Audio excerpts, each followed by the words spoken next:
Hey guys, Magnus Robert here, bringing you another Walking Dead character video. Sorry about my voice. Today we will be looking at the mini-villain, the Warden. The Warden is of course male, he is played by Michael Weaver, he is early 30s and first appeared in Outpost 22. Before the outbreak, nothing is known about the man's life, but after it began he found and joined the Commonwealth, and at some point he was likely made a trooper, but soon was transferred to be the Warden of the labour camps, some of the more shadier dealings of the Commonwealth. The Warden was strict and feared, he removed all names, even his own, and at some point before the episode he was gifted a new labour camp, which was Alexandria, nicknamed Outpost 22. Just before the episode, he was awaiting a transfer of a bunch of new prisoners that of course were from the Virginia communities. In Season 11, the Warden gets on the bus with our characters saying morning and welcome. That's quite nice of him. He tells them all their places are at the bottom and they're going to be helping to get resources to help sustain the way of life of the Commonwealth. Not very nice. He tells them that the labour they give is their redemption, and if they want to see their children again, they must work as one. He adds that here nobody has a name and it is forbidden to address each other by them. He then starts pointing at people to be transferred to Outpost 22. The final person he points at is Annie. The Warden then returns to the front of the bus. He explains that they're being transferred and the rest of them will work here until the tracks are cleared, and tells everyone to get up and out of the bus. He finishes their introduction by saying they'll work hard but be protected by the troopers, and after all, it's all better than the wastelands, so it's not so bad. He then oversees them all work, and likely also saw his guards gun down 3 escapees. At night, the Warden exits his tent and tells everyone to pack up and load up, which they do, heading towards Outpost 22, aka Alexandria. The next morning, the Warden overlooks as the workers begin clearing stuff for the tracks to be built somewhere outside of Alexandria. He later sees Negan and Annie step out of the line, and Trooper Sanborn and Roberts teach them their lessons.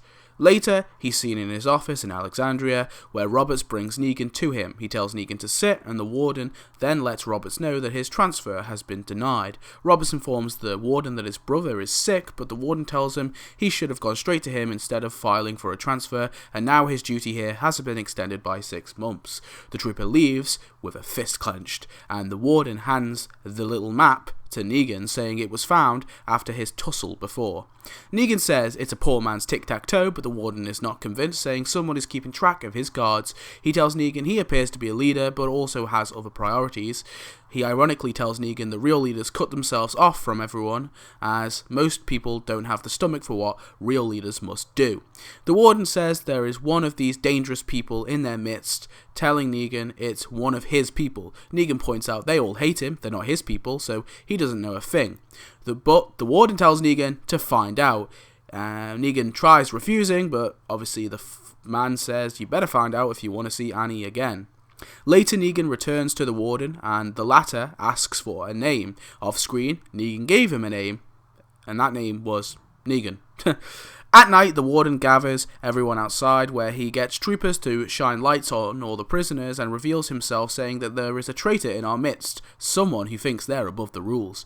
He reveals Negan, saying he was trying to start a rebellion. He allows for any accomplices to reveal themselves now, free of punishment, as only Negan will be punished, and it's important that they all see it. The Warden then orders Negan on his knees and tells his men to get into position. However, the Warden stops his men and declares that there are no martyrs here. Instead, he grabs Annie and puts her on her knees next to Negan. Negan begs to take him only, but the Warden tells the man that he will feel his punishment. As Negan begs, the Warden tells his men to aim, but Ezekiel comes out and stands in the way and is soon joined by a bunch of others. The Warden admires their bravery, but still instructs his men shoot them all dead. Ezekiel tells all the men that this world is broken, but they don't have to be. The Warden then notices a bunch of his men put down their guns. Robert goes to shoot the Warden, but kills Sanborn instead, giving the Warden the chance to grab Kelly. He holds a gun to her head, telling everyone to stop, but soon Daryl comes to the rescue and stabs the Warden in the back. The man falls down and releases Kelly. Negan picks up the man and throws him to the floor, ready to smash his head in when Rosita tells him not to kill the Warden. He is flipped over by Gabe, and Rosita demands to know where her daughter is, but the Warden just smiles. Rosita punches him and grabs a zombie Sanborn, holding the walker over the Warden, demanding to know where her daughter is. The Warden tells her she will lose everything, and with that, Rosita, with the help of a zombie Sanborn, does this. to the Warden.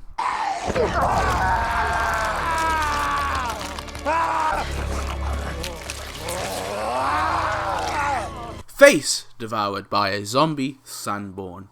At some point he died from the injuries and was put down by one of the people at Outpost 22.